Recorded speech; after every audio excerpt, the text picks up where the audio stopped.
Welcome back to the show. There is no such thing as a dumb question, right? We heard this a lot growing up in our schools, but I know that we're still oftentimes nervous to ask questions, right? We don't want to feel dumb or stupid or anything like that. Luckily, with YouTube and with all the social media out there, there's a little less pressure to answer questions. And so we get a lot coming in. And so I want to take a moment today to answer some of those great questions coming from you guys. If you haven't tuned into our show before, make sure to check us out at strriches.com. You can see all of our prior episodes there. You can also see our videos if you're not catching this on YouTube, or you can catch our podcast there. Subscribe to whichever channel you prefer. So let's go ahead and jump into it. The first question we've got coming from Jack. He says, I have a service animal, and in Texas, the owner at the Airbnb where he stayed, or short-term rental, said, while we love our four-legged friends, we do not allow pets in our home.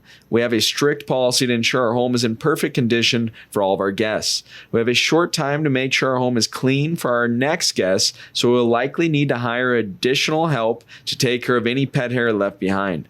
Also, we try to make sure all of our guests with pet allergies are taken care of. We'd kindly appreciate it if you can make other arrangements for your pup during your stay. We hope you understand. And Jack's asking, can an owner actually do that? So this is in Texas, and the answer is, it depends. So as we know, real estate and landlord laws are different in every state. And of course, they're different in other countries if you're tuning in from outside the US. But in the US, it really comes down to emotional support animal versus service animal. So if we're talking specifically about Airbnb, you are not allowed to deny a service animal, but you are allowed to deny an emotional support animal, or ESA as it's often referred to, except if you are in states like California or New York. And that's at the time of this recording, so it's possible those rules could be changed. Again, this is according to Airbnb's policies. They're very strict with these types of things. So yes, Jack, unfortunately, that Airbnb owner did have the right to refuse you and your little pup for that stay. The next question comes from one of our viewers from YouTube, and it's all about Google Vacation Rentals. So if you missed that episode, go back and check that out. Google Vacation Rentals is making their way into the short-term rental space. The question is, first of all, it says, thank you for the video. Does HostAway sync with Google Vacation Rentals? I know Lodgify does. So for those of you that aren't familiar, Lodgify and HostAway, these are two different PMS programs, we call them. So property management software programs. And there are a ton of them out there. So something you can check really easily when you decide to use a property management software. Just be careful though. As we know, property management software programs might integrate partially with an OTA like Google Vacation Rentals or like Airbnb, but there may be some things that it cannot do. So that actually leads me to the second part of the question. It says also, can you charge your guests by the month, or does it make you charge them all up front before they move in? We do monthly rentals, they say. So Google Vacation Rentals is basically just another advertising avenue to lead people to book directly with you. So it really comes down to what you want to do. I recommend charging upfront. That's what we do with all of our rentals. But this all comes down to the way you want to handle your listings. It's basically another advertising site to help you get a little more exposure. So I think that's pretty cool. Next question comes from Sean Burkholder. He says, I have a question. In the video, you mentioned leasing an apartment and doing Airbnb with that. Is there a specific criteria you like to see before leasing an apartment in that way? So what Sean's referring to is lease arbitrage. And now, while I like to invest, that's my main gig. That's where I started, and that's what I continue to do. And I've built a pretty good portfolio, as most of you know. I do have some properties that I'm currently leasing and doing the lease arbitrage model. They sort of just fell into my lap, and it's been over 2 years now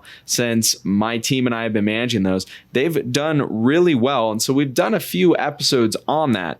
For those of you that aren't familiar with lease arbitrage, you can go back and check out the episode 72, episode 71, and episode 103. So we've talked about that quite a bit. But that's basically when someone leases a property, they have the right, so this has to be in your lease, to sublease that property on Airbnb, for example, or to short-term rental guests, and then make the difference. So for me, that's worked out really well. And we talk about the specific terms in those prior episodes, but I'll just give you the highlights. The things that you want to make sure is that your lease says you can, in fact, sublease. I think the longer the lease, the better. That way the owner doesn't decide to do it themselves, or you don't buy all the furniture and realize that you can't do it after year one because whatever happens with the lease, they don't get it renewed. So you definitely want to be careful with this. I would say that it's risky, but one of the things a lot of people like is you don't have a down payment to buy the actual property. But remember, you're also not building equity too. So it's not really a true investment. It's a way to generate great cash flow. It's a way to learn the short-term rental world. But at the end of the day, we want to be building some equity. We want people to be paying down our properties for us, right? That's the name of the game. So check out those prior episodes, 71, 72, and 103 if you missed those, and we go into lease arbitrage in more detail. Another question from our YouTube channel. Question says, is providing a few K-cups and a few snacks considered an active business? So this is in regards to taxes, and our taxes change when we have an active business versus a passive business. Traditional long-term rentals are passive, right? But an active business like running a laundromat, for example, these have slightly different tax consequences. I am not the expert. I am not a CPA, but we have had excellent advice on the show. You can go back and check out episode 157 and 158 with Tom Wheelwright. That is Robert Kiyosaki's accountant. A lot of us have heard about Robert Kiyosaki, right? Wrote The Rich Dad, Poor Dad, and he runs an amazing company, a massive network of a lot of accountants. So great advice on that one. If you head over to our website, you'll also see that we have some free recommended resources. And in there, we have a webinar with my CPA, and she goes in depth. It's a recorded webinar, totally free. You can check it out. And she talks about the difference between active and passive and what's considered active and passive, and just some things that we need to be wary of with our short-term rentals. So I am not a tax advisor, but from what I understand, when we're charging hotel-like services, our short-term rentals can be classified as an active business. So in this question where it says if providing a few K-cups or snacks, so K-cups are like the Keurig coffee cups, if you're not actually charging for those, then I would say no, but make sure to check with your tax advisor or check out some of our prior content. Next question. This comes from Seth Weinman. Hopefully I pronounced that right. He says, so far as I am aware, Airbnb does not allow you to set an age limit or age restriction to make a reservation. As long as you are at least 18 years of age and provide a valid ID, you can book an Airbnb. Is this in fact the case? On VRBO and Booking.com, I have an age restriction set to 25, but apparently on Airbnb, it's just 18. Yes, Seth, this is the reality. We have in our house rules, and I recommend you might want to do this as well, to where it says our minimum age for most of our booking sites like VRBO and Booking.com, where we're allowed to set a minimum age. Our minimum age is 23. But what we do on Airbnb is we have a rule in our house rules that says if you're younger than 23, please notify us in advance of your reservation. So again, this can't be enforced with Airbnb, but at least it's something that our potential guests are seeing. And a lot of times they will reach out just to clarify, yes, I'm 22, but I'm coming to visit my mom who I haven't seen in a year. I've been at college or whatever it happens to be. So it can't hurt to ask. Doesn't mean that everyone's going to answer it, but it is one little tip that you could do to include it in your rental agreement. So our big worry with minimum ages is that, they might not take care of our property and they might damage it. So of course, we want to make sure that we have the proper protection for our property in case that does happen. We want to have security cameras on the exterior to make sure they don't show up with a whole bunch of people or pets when we don't allow pets. But we need to make sure that our house rules are really well defined, what's allowed and what's not allowed. Next question comes from Namrata. Hopefully I'm pronouncing that one right. She says, I live in Seattle. I'm a physician. I have 2 young kids. I need to invest to quit my 9 to 5 and to get more time for my family. This is one of the amazing things about real estate, right? That's why I got into real estate a long time ago, and that's why a lot of us do.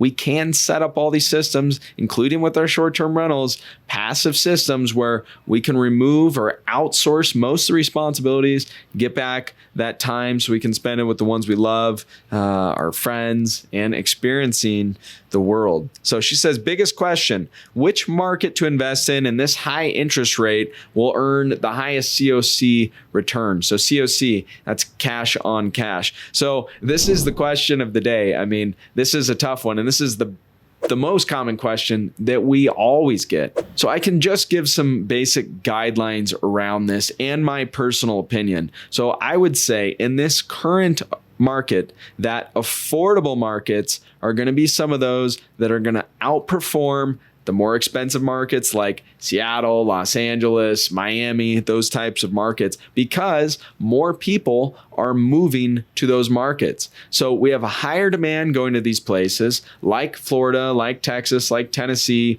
Of course, within each of these states, there's going to be cities that are much more affordable than others, but affordability is driving people into markets. And if you're entering into an affordable market, well, then that means your purchase price is going to be lower as well, right? Generally speaking. And so if we can acquire property at a lower price in a place that's getting more demand, which will drive up rents, then that means our cash on cash return should essentially be higher, right? Now we have to be careful with this. So those places that I just mentioned, for example, Texas, Florida, tons of great markets here, but we also have changing expenses. So if you've got properties in Florida, well, then you might have come across a much higher insurance bill recently than you did in the near past. And if you're in Texas, well, you might be paying much higher property tax than you did in the near past. So we just did an episode actually on property tax and a little bit on short-term rental tax. That's episode 192. If you missed that, go back and check it out